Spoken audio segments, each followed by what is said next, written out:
Temos todos a mesma capacidade de paixão?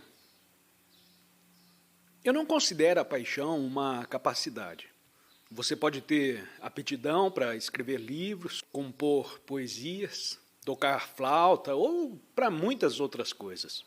E as aptidões podem ser cultivadas, mantidas, acrescentadas. Mas a paixão, a intensidade, não é uma aptidão. Pelo contrário, se tem alguma capacidade, você deve morrer para ela, a fim de roder de apaixonar-se.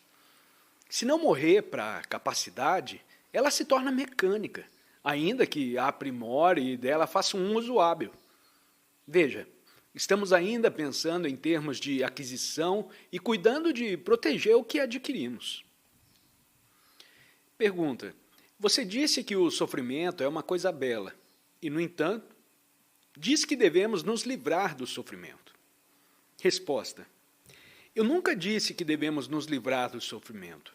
O que eu sempre acentuei é que devemos olhar o sofrimento, penetrá-lo e compreendê-lo. Não podemos se livrar dele, não podemos jogá-lo fora. Quando é que sofremos? Se ama alguém e essa pessoa não corresponde ao seu amor, você sofre. Por quê? Por que deve sofrer? O que significa o seu sofrer? Significa que está pensando em sua própria pessoa. E esse é o fato real. Enquanto só pensar em sua insignificante pessoa, desejando ser amado e temendo não ser amado, com todos os desagrados que isso implica, naturalmente terá de ter isso a que chama sofrimento. De modo idêntico, se desejo ser um homem famoso e não sou, sofro, inevitavelmente. E se me satisfaz permanecer nesse estado, então está certo. Mas se desejo compreender meu sofrimento e transcendê-lo, começo então a olhá-lo. Examino rigorosamente o impulso psicológico para ser famoso, o qual é extremamente superficial e imaturo.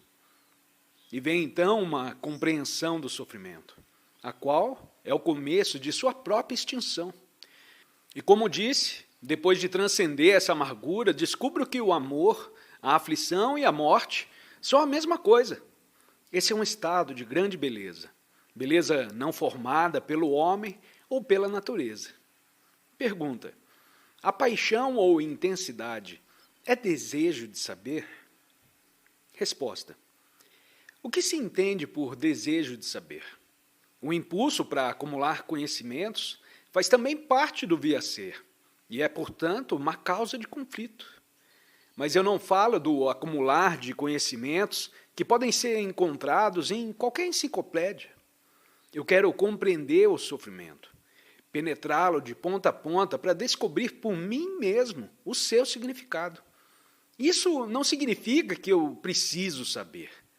Saber, como anteriormente expliquei, é uma coisa, e algo diferente é o aprender. O saber implica acumulação de conhecimentos, e quando tem conhecimentos acumulados, é com essa base que experimenta. Pela experiência, adquire mais saber ainda. Mas nesse processo aquisitivo de acrescentar mais saber ao já obtido, não se acha o movimento de aprender. Só se pode aprender quando já não se busca e nem se adquire saber. Senhor, eu não desejo saber nada sobre sofrimento. Todos padecemos. Não tem sofrimento de uma ou de outra forma?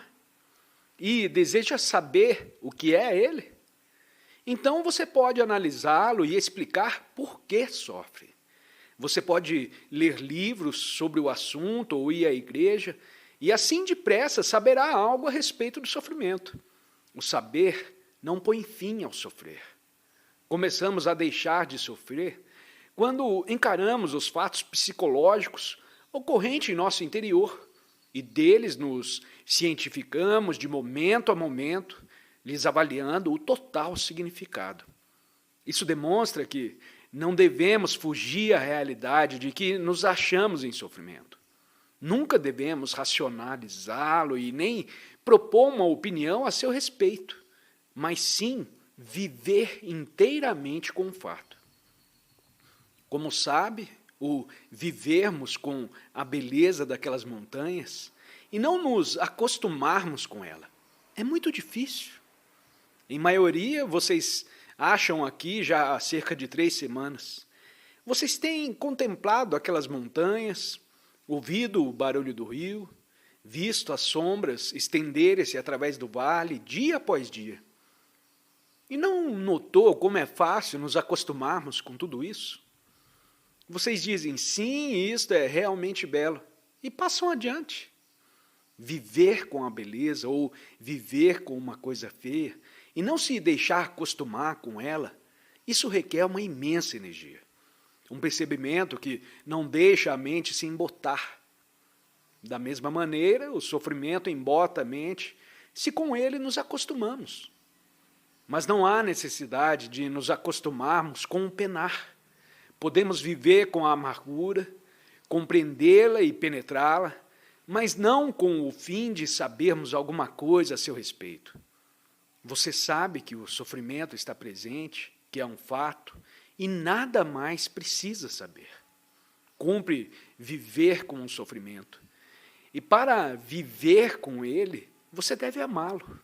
E assim descobrirá que, efetivamente, o amor, o sofrimento e a morte constituem uma só coisa. Pergunta: não existe amor sem paixão? Resposta: o que entende pela palavra paixão e pela palavra amor?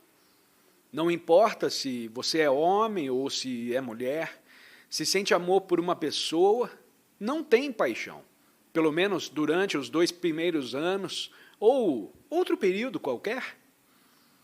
Depois que se acostuma um com o outro e começa a se enfastiar-se com aquela paixão, embora a chamemos amor, a luxúria, apego, ciúme, ambição e avidez e tudo mais, ela é como uma chama em meio de densa fumarada. E o que acontece? Gradualmente morre essa chama e só te resta a fumaça. Mas se desaparecer o apego, a luxúria, o ciúme e todos os outros elementos que mantêm o conflito e a fumaça produzida por isso que chamamos paixão.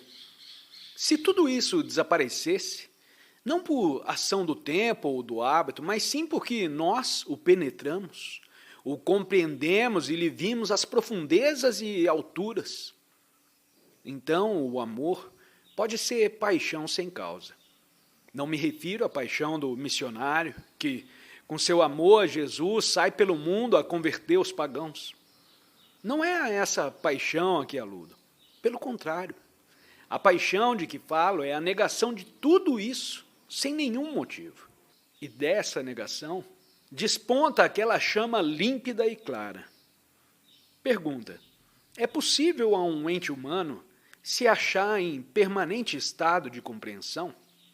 Resposta: importa compreender o que se entende pela palavra permanente. Não acho que possa se achar permanentemente em coisa alguma. Se permanece em alguma coisa, está morto. E isso é o que, em maioria, desejamos. Queremos que certas coisas, o amor, a paixão, a compreensão, Deus, continuem perenemente. Isso significa o quê? Que não desejamos ser perturbados, que não desejamos ser sensíveis e estar vivos. Como já expliquei, a verdade ou a compreensão vem num clarão, e esse clarão não tem continuidade, não se acha na esfera do tempo. Veja isso por você mesmo. A compreensão é nova, instantânea, e não é a continuidade de algo que antes existiu. O que teve existência anterior não pode te trazer nenhuma compreensão. Enquanto buscamos uma continuidade, desejando a permanência nas relações, no amor, na ânsia de encontrar a paz duradoura e etc, e etc, e etc. Estamos perseguindo uma coisa que se acha na esfera do tempo e que, portanto, não pertence ao eterno.